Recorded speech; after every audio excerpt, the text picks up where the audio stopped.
So this is where I'm at with the cluster. And this is the LCD screen. It has a ribbon cable that plugs into the adapter here. Then you have the wires here which go to the LED backlight. And my issue with this LCD screen is it's 690 nits, which is way too bright for nighttime driving. It's great in direct sunlight. It's visible in direct sunlight.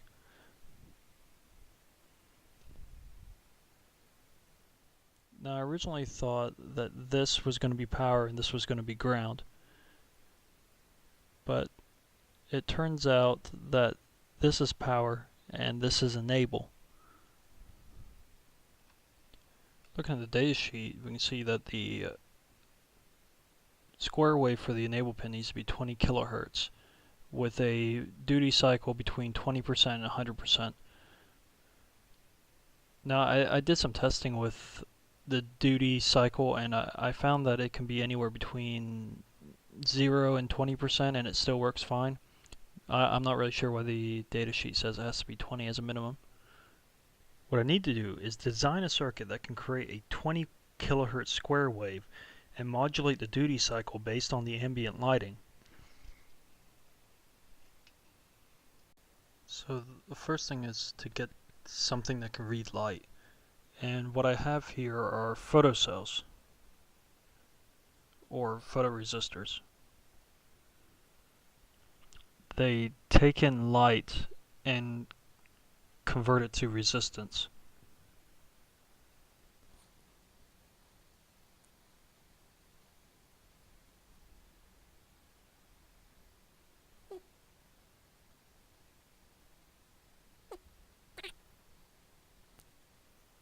This one looks like it goes anywhere between 300 and 2K ohms. That's just with my bench lighting. Let me grab another light.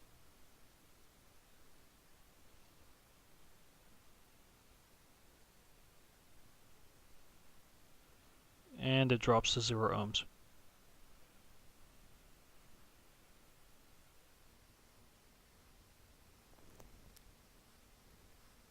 So a few ideas come to mind. I could design a voltage divider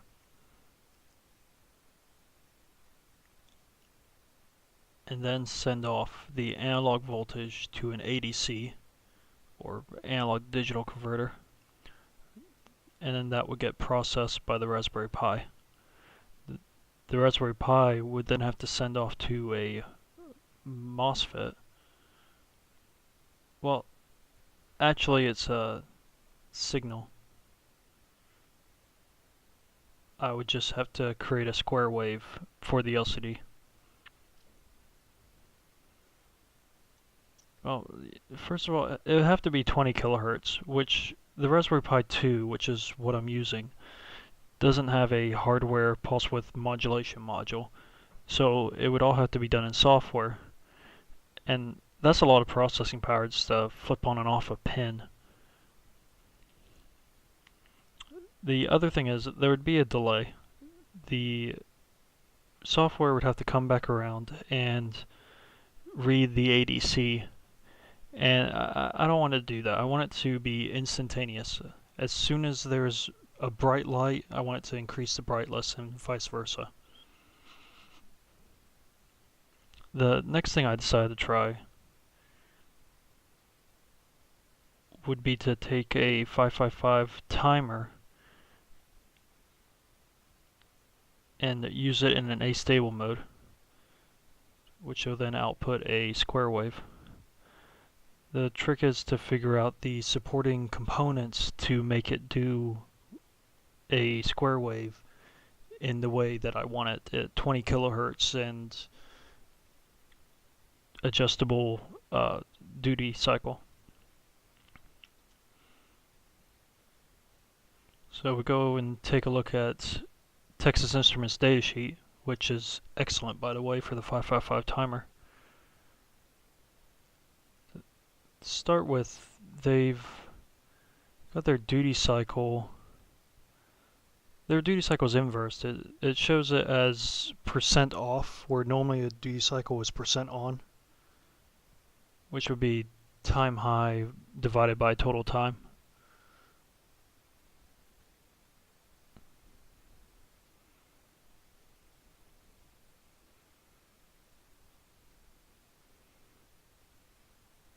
So we have RA plus RB over RA plus 2RB, which would be our duty cycle.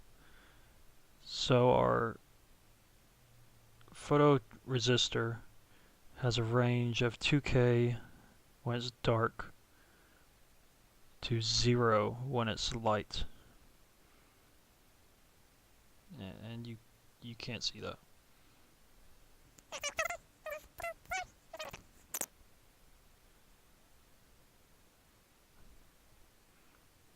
That would mean that when RB is 2K, that would have to be 4K.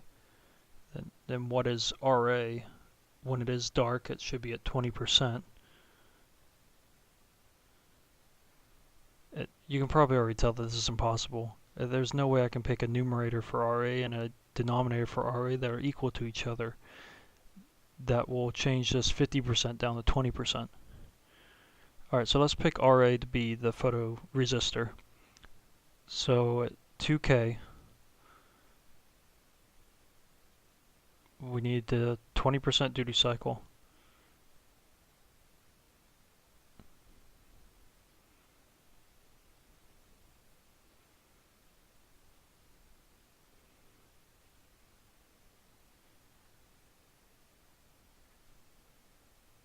And what you end up with is RB has to be negative resistance, which is impossible.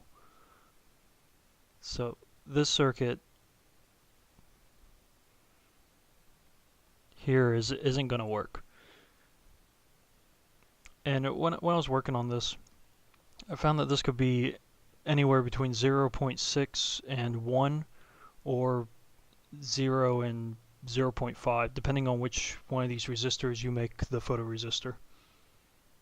So I started to look more into how the 555 timer works. And as you can see, the discharge is just a MOSFET. So when the out is high, the MOSFET or the discharge is grounded. So if we make our own circuit where the discharge, where I separate the discharge resistor from the charge resistor, and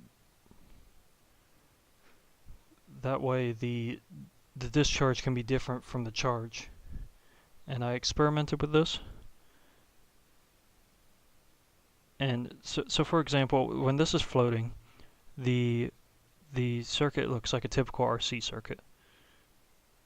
But when it's discharging, because the discharge is connected to ground, it's going to look something more like this.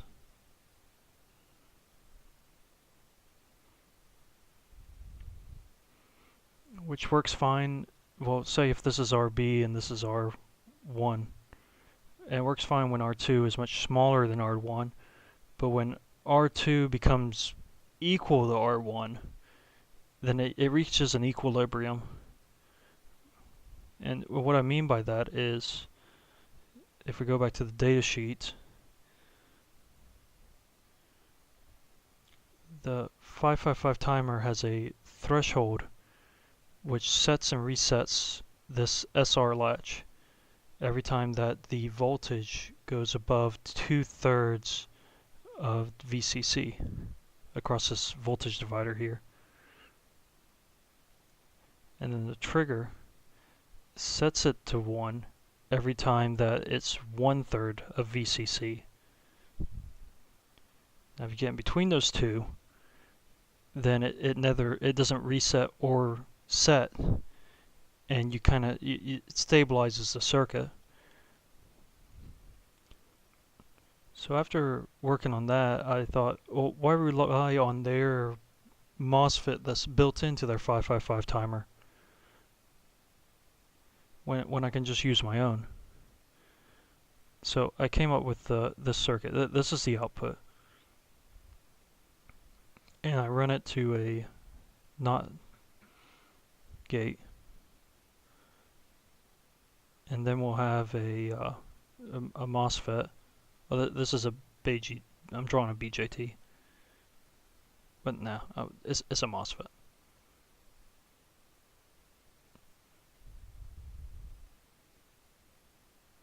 No, I like the BJT symbols better.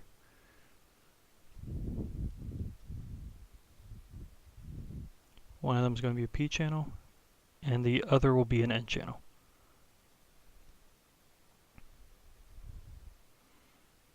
So the N channel will connect to ground, and that will connect to power. Then the output, the inverted output, will connect to the gates. That'll be our discharge resistor. That'll be our charge resistor. And those will run into the capacitor. So what's going on here is, say our output's high.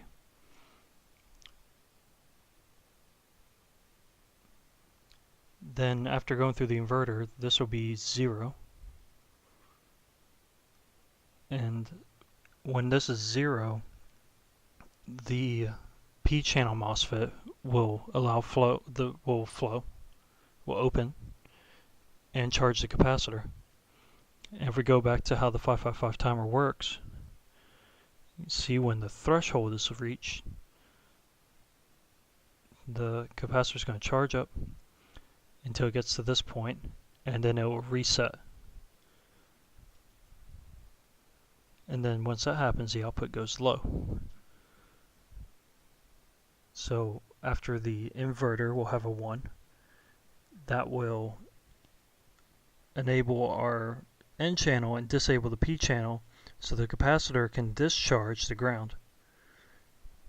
So now the capacitor discharges until it reaches this point, which then going back to the data sheet. So once we go down to trigger, we'll then set it and then send the output back up to 1. And that's how it'll work, in theory.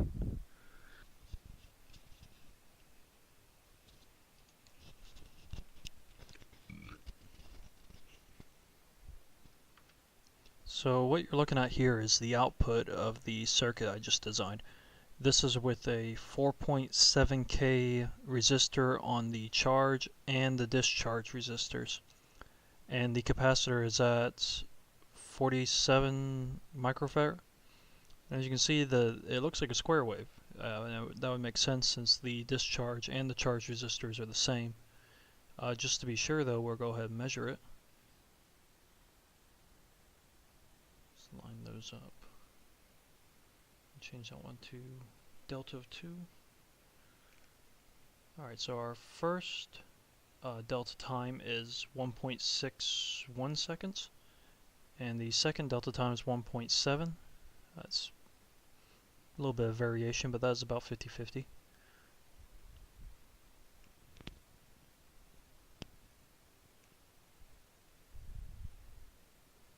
What I'm going to do is I'm going to swap out the 47 discharge resistor, 47K discharge resistor with the 10K discharge resistor. Circuit's turned off right now, that's why the waveform is dropped. Alright. That's a little unexpected. I thought the discharge would be shorter, but instead the charge looks shorter.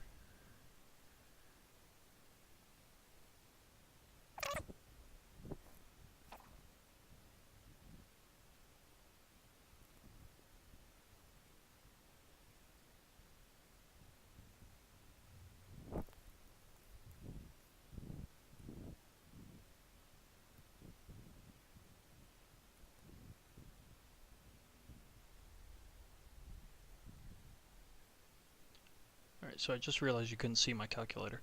So that's a 10K resistor that I just put in there.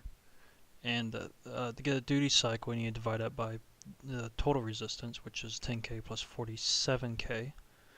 That's going to give us 10K over 57K.